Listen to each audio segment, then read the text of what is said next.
Diedrich Bank is a proud supporter of local high school athletics, and we'd like to wish all of our local teams good luck this season. Diedrich Bank, live for today, bank for tomorrow, member FDIC. Thank you to my sponsors for this video, Jake Bennycampy of J&R Collision Center and Washington Savings Bank.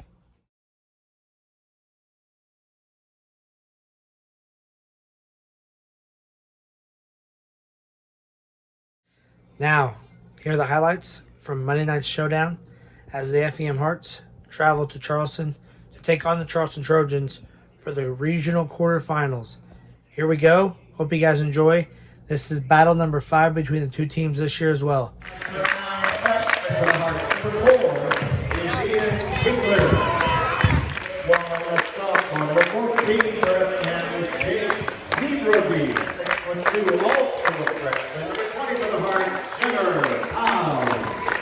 Senior forward. Number 5, the Charleston Luke Onstetter.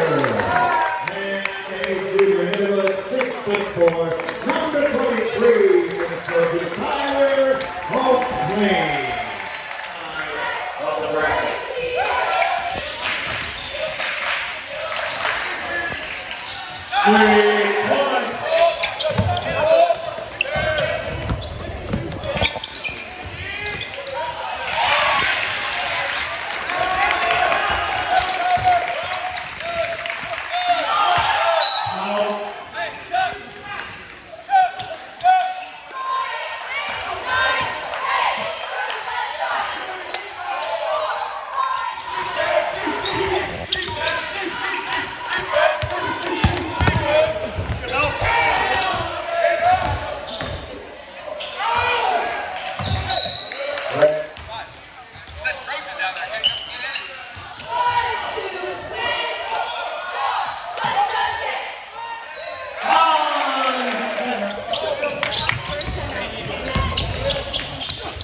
24. Effingham.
The Effingham bench.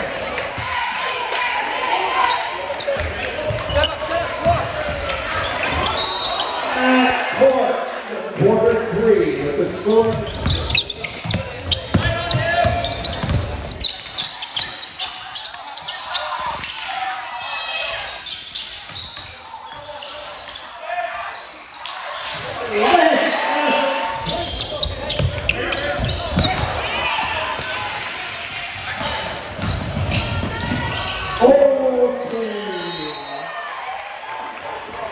All time out for the Effingham bench.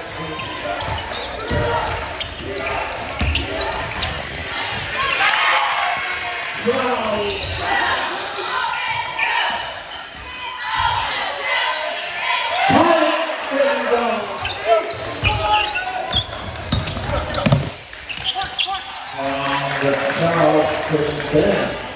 Charleston back in the game. Oh,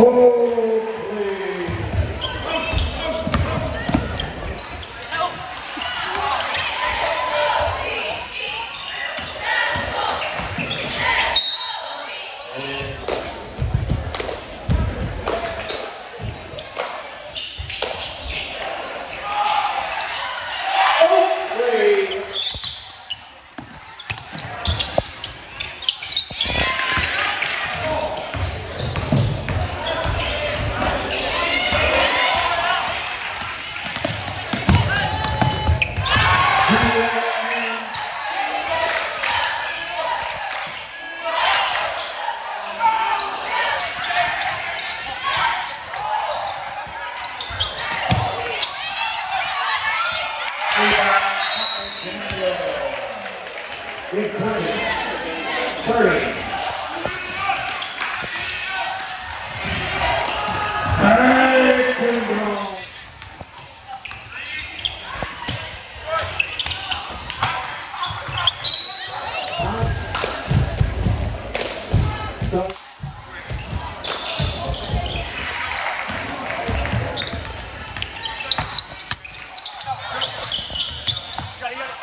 Shot McBean, 15.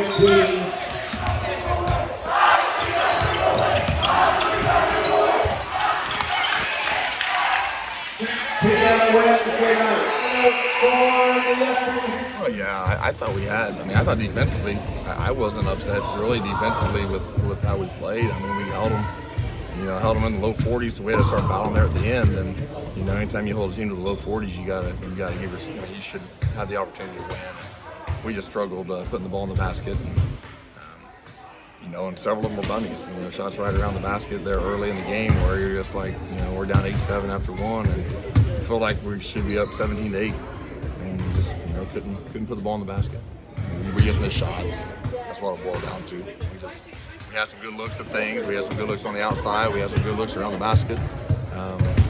We just didn't finish. I mean, you don't finish shots, and you can play a lot of good defense, but it's hard to win games in the 30s. But when you hold a team in the low 40s, then we got to be able to win those games. We got tied in there late in the third quarter at one point, and had a couple open looks to take the lead and just couldn't get her done. What in that third quarter, and you did hit a couple shots, and at that point, 26-26. I mean, it felt like the momentum was kind of on your side at that point. What were you thinking at that point of the game? Well, yeah, I mean, I still thought we were playing pretty good defense, and Jonesy hit a couple of big shots for us, and then next time down we had an open three in transition that Ian put up, and he hit a couple of those early in the game, and we're gonna let him shoot those. Those are good shots for him, and then we had a layup around the basket that they got a piece of it, and Jones had an open layup around the basket, and they just happened to get a piece of it. And, that was kind of a snowball right there. They ended up going down and capitalizing on the other end, and we got down 5 or 6, and then we had the 2 turnovers to open the fourth quarter, and then they scored both trips. So what ended up was 14-2. Yeah, it's just even the one right there at the end of the quarter. We're just kind of killing a little clock to get it to our last play, and we just turned the ball over right at half court. Stuff like that you just can't do. And we did a poor job all year of executing plays at the end of a quarter.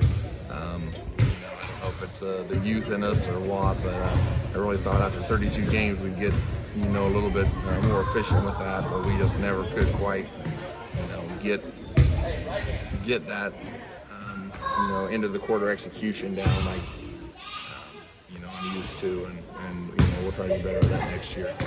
Kids are extremely hardworking. They're very coachable kids.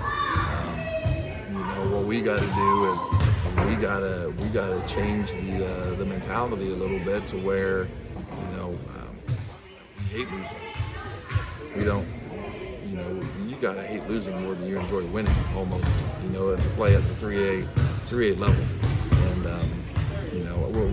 we're not there yet. We're not there. When it comes down to we got to make a play of stepping up and making that play. But it's we played a lot of young guys, and we've had a lot of different combinations throughout the year, trying to figure out what was going to work best, and right, wrong, or indifferent. I felt like we had some guys that could give us some opportunities, and you saw it over the T-Town shootout. We hit open shots.